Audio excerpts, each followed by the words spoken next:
Good afternoon and welcome to today's Voice of Faith, and thank you for joining me today. Listen, I'm glad to be with you today. I really have loved this week. This week has been great. We're talking about the wisdom of God that gives us a skillful advantage to be successful. We've been talking about how wisdom, it comes from God. It's not the wisdom of this world, but the wisdom that comes from God. We talked about how in Jesus is hidden all the treasures of wisdom. Wisdom is full of treasures. It's full of things that's going to cause you to be wealthy in your relationships, in your life, in every which way.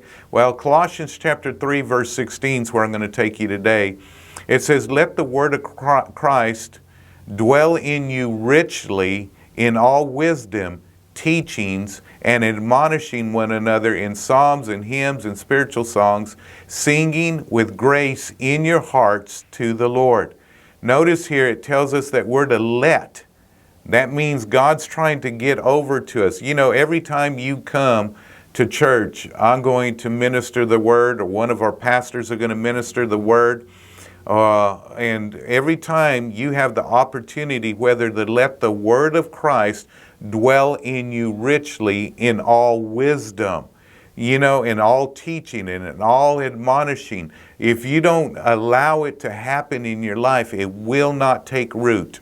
The wisdom of God has to dwell in you richly in order for it to take root. If it doesn't take root, it doesn't produce fruit. It has to take root in your heart, in your life, in your thinking, in your speech, in your actions, in your attitudes, in every area of your life. So you and I need to allow the Word of God to dwell in us. The word dwell doesn't mean to visit, it means to live in.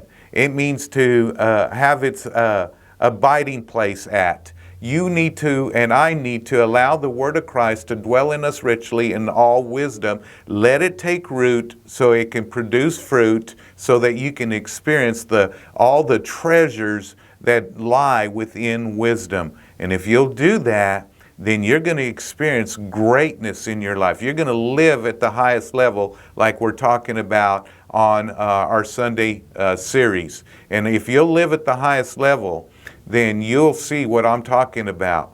And I'm telling you, you will try to admonish, you will try to encourage other people to live that life also. I love you. God bless you. Thank you for joining me today. And don't forget, if you work the word will work.